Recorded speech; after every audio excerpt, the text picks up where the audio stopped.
E aí, pessoal, beleza aí? Olha só, você sabia que em 2027 pode ficar tributariamente mais caro você contratar um funcionário CLT em comparação com uma contratação PJ? E eu tô falando disso do ponto de vista da empresa, tá? Do ponto de vista do contratante, não do contratado. Se você é um prestador de serviço, tá? Se você é uma empresa que tem mão de obra intensiva, é uma empresa de serviços, advocacia, contabilidade, serviços médicos, serviços em geral, o que eu vou falar nesse vídeo aqui pode ser muito interessante, muito proveitoso aí para você, né? Vou levar uma informação relevante e atualizada num contexto de reforma tributária para você começar a avaliar, tá? A sua questão de folha, a sua questão de contratação aí, e inclusive fazer conta para eventualmente definir aí critérios de contratação no pós-2027, né? Nesse momento que a gente está de transição de reforma tributária, que significa um planejamento tributário e uma economia na sua empresa. Agora, tem que tomar muito cuidado, e eu vou abordar isso aqui também, porque veja, a CLT não mudou e essa questão da pejotização que está aí em pauta, né, com julgamento pendente no STF, ela não pode ser desconsiderada, tá? O que eu estou falando aqui, gente, no vídeo, o assunto do vídeo, né, é um assunto que se relaciona com a reforma tributária do consumo e com a não cumulatividade plena, num contexto em que, a partir de 2027, toda e qualquer contratação de serviços que sejam insumos gerarão crédito de IBS e CBS para o contratante, né? E hoje, né, que ainda estamos na vigência do PIS, COFINS e do ICMS, a folha não gera crédito nenhum, folha de pagamentos não gera crédito, e no pós-27 a folha, ou seja, a contratação pessoa física, continuará não gerando créditos. Então qual que é o ponto central da questão? O ponto central da questão é que se você é uma empresa com mão de obra intensiva, tem muito prestador de serviço, empresa de TI, por exemplo, tá? E faz contratos PJ, respeitando a contratação PJ, tá? Eu não estou aqui querendo desconfigurar a regra da CLT. Mas, se você contratar um PJ, uma empresa, isso vai te dar crédito na modalidade de, né, haja vista não cumulatividade plena, vai te dar crédito de IBS e CBS para você aproveitar.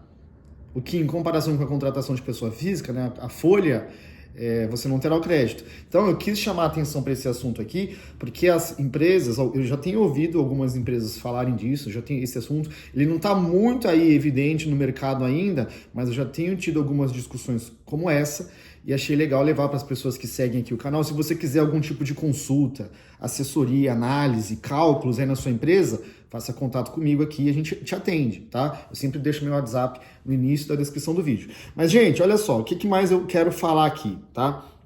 Para conseguir amarrar bem aí o assunto. Então, eu já falei essa questão dos serviços, né? Uma empresa de serviço que tem mão de obra intensiva, ela vai ter que comparar aí e avaliar se a contratação PJ, respeitando a CLT, é viável, porque isso tributariamente vai ser melhor para ela, haja vista a transferência de créditos de BS e CBS. Depois de 2027 não tem mais PIS e COFINS, e depois de 2029 o ICMS ele começa a ser retirado do cenário nacional paulatinamente, de 29 a 32, né, o ICMS e o ISS. Então, esses impostos eles serão substituídos pelo IVA dual, que é o CBS e o IBS, regidos pela não cumulatividade plena. Aquilo que você compra, aquilo que você paga para o seu fornecedor, que vier com crédito, será dinheiro para você, será crédito fiscal para você na sua saída. Então esse é o ponto, né, central aqui, porque a folha de pagamento não gera crédito nenhum. É aquela folha de pagamento onde você tem lá os seus funcionários, seus empregados, pessoas físicas. Isso que eu estou falando provavelmente vai ajudar muito. Escritório já falei, né? Escritório de advocacia, consultoria, clínica, empresa de TI, enfim. Essas empresas onde o custo maior é justamente a equipe, né?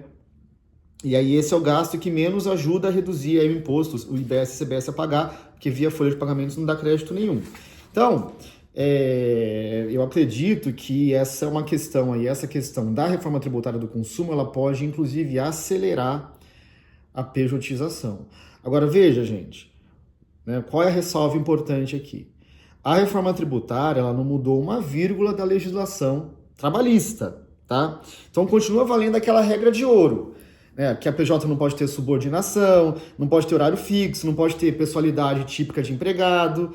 Então, assim, se a Justiça do Trabalho identificar que aquele PJ, né, que eu estou fazendo um planejamento tributário para fins de BES e CBS, mas aquele PJ na prática é um funcionário disfarçado, aí o vínculo vai ser reconhecido e aquilo que você tentou economizar de tributos indiretos, né, vamos dizer assim, pode te gerar uma contingência e um passivo trabalhista. Então tenha muito cuidado, porque assim, essa questão da não cumulatividade plena e da contratação via PJ, ela pode ser pode gerar uma economia tributária, mas isso não é um salvo-conduto para você transformar toda a sua equipe em PJ, né? Vamos lá. O planejamento tributário, ele tem um limite dentro da razoabilidade e daquilo que se justifica para poder parar em pé. Se você quiser esticar a corda demais, ela vai estourar e vai te gerar um baita de um problema. Então, assim, o que eu recomendo, o que eu tenho recomendado para as pessoas que me consultam, que essas pessoas façam agora, nesse exato momento? Separei 3 pontos aqui.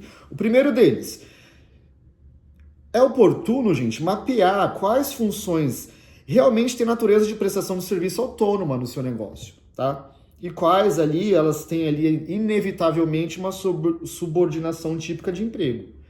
A partir desse mapeamento, aí você vai conseguir entender ali o que dá para você movimentar e aí simular o impacto financeiro real, né? Considerando também o regime tributário do prestador. É importante dizer que normalmente esses PJs são Simples Nacional, né? E o Simples Nacional, e agora em setembro de 26, é o prazo já da opção Simples para 27. Então, inclusive nessa opção, o prestador vai ter que dizer se ele vai pagar o CBS e IBS na alíquota unificada ou fazer um regime híbrido pagando por fora. Qual é a diferença? A diferença está na transferência de crédito. Quem pagar na alíquota unificada? Normalmente aqueles que estão no final da cadeia, né? Cujos clientes são consumidores finais. Eles vão transferir só aquilo que for pago na alíquota embutida do Simples, e quem fizer o regime híbrido, aí transfere o crédito inteiro. Então, assim, esses prestadores, por exemplo, estando todos ali no Simples Nacional unificado, o crédito a ser transferido pode não ser algo muito expressivo, mas é alguma coisa. Isso tem que ser contemplado na conta. E o último ponto, assim, a terceira tarefa seria estruturar juridicamente aí a contratação para que ela resista a uma eventual fiscalização, tanto trabalhista quanto tributária. Então precisa fazer um trabalho criterioso e sério, né? Não esticar demais a corda, como eu sempre costumo dizer, para que você faça algo que seja profissional, que tenha viés econômico, que tenha justificativa e que passe da primeira, segunda, terceira pergunta, para que você não faça algo na sua empresa que depois te gere um baita de um arrependimento. Beleza, gente? Fico por aqui. Peço para vocês curtirem o vídeo aqui, se inscrevam no canal. Quem quiser mais informações no meu WhatsApp, repito, tá aqui no início da descrição do vídeo, vai falar diretamente comigo e a gente presta uma assessoria aí na sua empresa. Beleza? Eu sou o Alexandre, advogado aqui em São Paulo. Tenho falado cada vez mais da reforma tributária. O assunto vai borbulhar aí daqui para o final do ano, pós-27, pós-28, enfim. Um assunto muito bacana de ser tratado no momento e importante. Então, se você quiser uma consultoria relacionada a qualquer assunto da reforma tributária, é só me chamar aqui. Se inscrevam no canal. Um abraço a todos e até mais.